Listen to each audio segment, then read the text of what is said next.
Hey folks, how's everybody doing? Uh, what are we looking at here? We're looking at 7:45 on a Sunday, right? Over here in good old southern New Jersey. And I brought out a couple of random pieces in my collection that stand out to me. Um, these are modern folding knives. These are not traditional knives, obviously. And my modern knives have really taken a back seat, so to speak, because I really do enjoy modern knives, but I've just been so engrossed and so I've been so involved with the traditional knives. These knives have really taken a back seat. Now, I just took out two to show you guys. And if you want to see more of my modern knife collection, I'd be honored to show you because I've really got some beautiful modern knives. When I started out in the knife hobby, there were quite a few long years. This was all I was buying was modern knives. I didn't get into the traditional knife scene till later on. But I got two pieces here that I just wanted to show you real quick, and just figured it'd be interesting if you guys are sitting around having a cup of coffee and not really doing too much. This might be something that you would like to see, or you just might be interested in checking these out. So, in no order, I'll just pick one up here. This guy here has a long story behind it. Now, if you don't know, a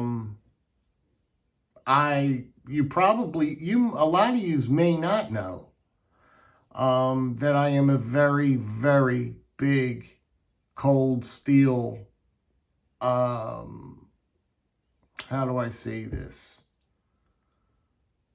Not a fan. I very much like cold steel knives, and I have got a very nice collection of cold steel knives. And when I got this one, it was just me. It was just me all over. I like that thinness of that, how it is here, real nice and slender and just thin, and it's just so light in your hand, and you got a nice purchase. You've got this big blade, man, beautiful big clip blade. A lot of people don't like this knife because they don't think that the ratio is equaled out. They think that the blade is way too big for the handle or something like that, I heard. I don't know.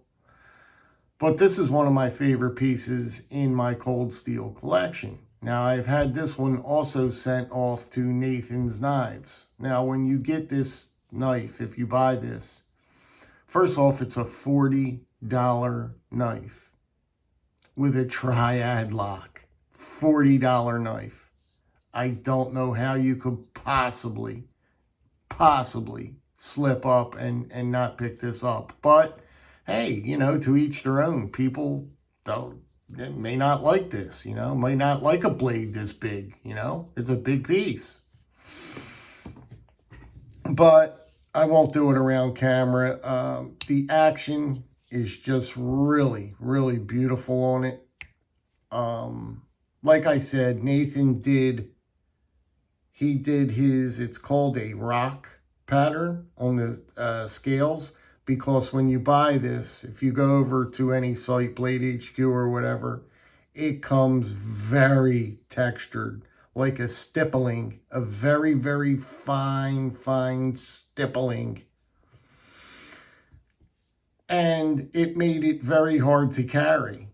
So what I did was, I liked this knife so much, I had it sent to Nathan, and I asked Nathan if he can work the covers and make it look like a little bit smoother, and do like a rock pattern or whatever. I left it open. I normally leave it open with guys like that, and I trust their opinions.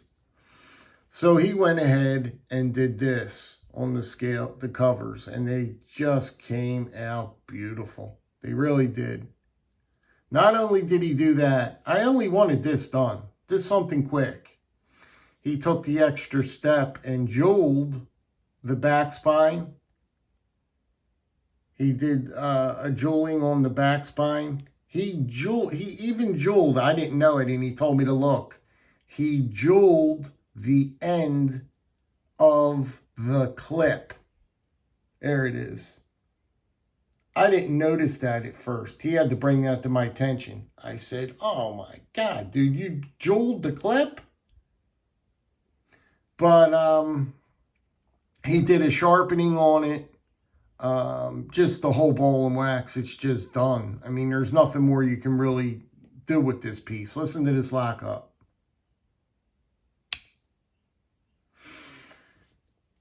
I just love it. The stone washing is a very deep tumbled stone wash on the blade. It comes like that, and you just can't beat it. I believe this is in AUS 10A steel. We'll give you a look at that.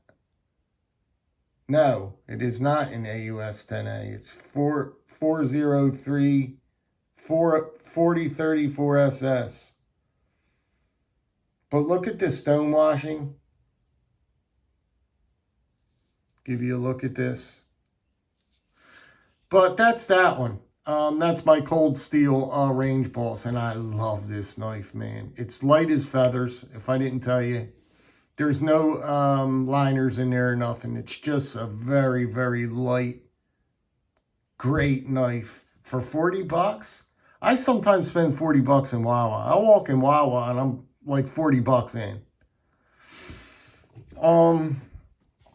So yeah, that's the Range Boss. And we'll save the best, I think, for last. Now this piece goes way, way, way back in my collection. Now when I started collecting, I started out with Spyderco, and then you progressively move in and move up and all that other stuff. And I had my eye on this ZT 0562 until today. It's still one of the most popular knives that you can buy. They've got the titanium model out that's just gorgeous. Just gorgeous. This happens to be one of my favorite knives in my entire collection. You can see,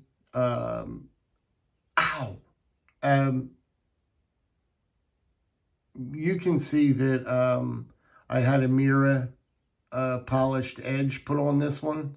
And this one was also done by no other than the Apostle P, the good old Apostle P. And I wanted this one to be a special piece.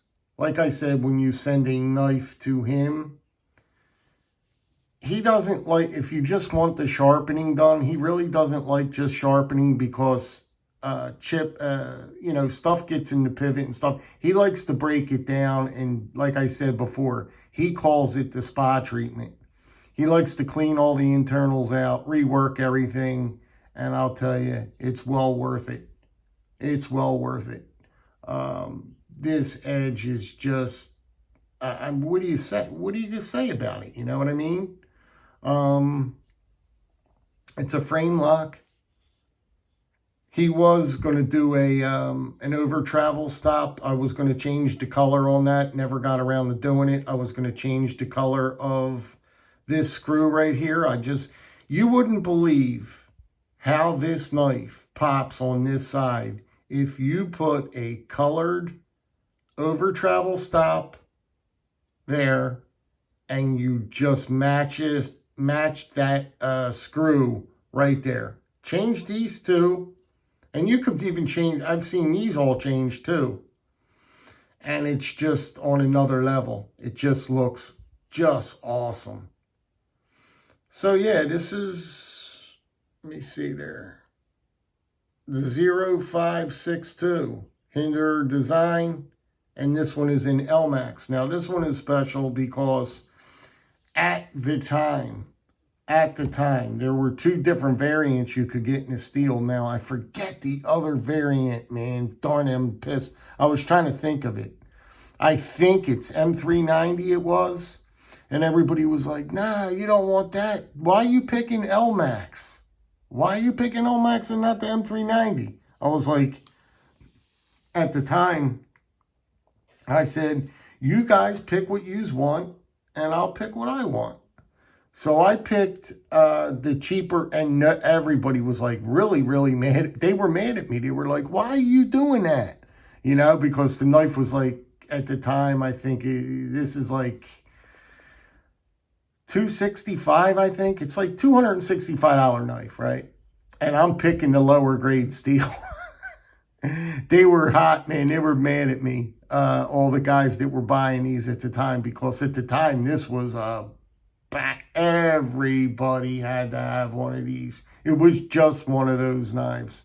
And till today, this is still a very, very, you know, people still want this knife here in the titanium.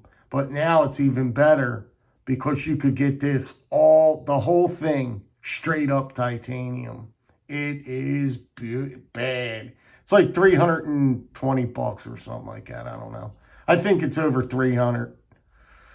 But I just wanted to give you guys a look at this. Just bring back some memories. And this basically shows something a little bit different. You know what I mean? Instead of just always showing traditionals, might as well mix it up a little bit. But just wanted to give you a look at this. Look at that frame lock. How that's locked up just perfect. It's built. I mean, you know how you use the expression, it's built like a tank? We always say that, right? Oh, it's built like a tank. This thing, honestly, guys, is the closest you could get to that terminology. This thing is built like a tank. Now, the Apostle P, Rob Bixby is his name. Rob Bixby cleaned out all the internals. And when I tell you, this thing rockets and acts, and the action is just, I mean, it's really, really good, guys. I mean, you can't really get that much better. There's not that much better in the action department. If you're not satisfied, or if you're not getting your rocks off on that kind of action, then I don't know where you could go or how much better you could get. I mean, you could probably go over to Lefty EDC, and he might be able to work the magic and put some skiffs in this. I was going to ask him to do that too. See if it would make a difference on putting skiff bearings in here, you know what I mean? But now I'm not even rocking it that hard. It seems like it's not, it seems like it's sluggish, but this ain't sluggish. I could drop it. Okay? I could drop it in, I could probably drop it in one if I wanted to. But I just wanted to give you guys a look at my very loved ZT0562 frame lock from back in the day. That's an old piece, guys. That's an oldie. So that'll tell you a little bit on how long I've actually really been into this sport. I said sport.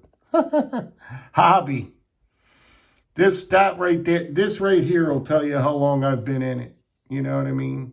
Lots and lots of years, guys. Lots and lots of years. So, I hope to see you guys later on today in RJ's Live. If you would like to say hello to me, I'd greatly appreciate it. If not, it's okay. I could accept that as well. But I'm going to let you go on that, guys. I had plans on talking about my ceramic Spyderco rods, but I ran out of time. So that'll have to be for another day.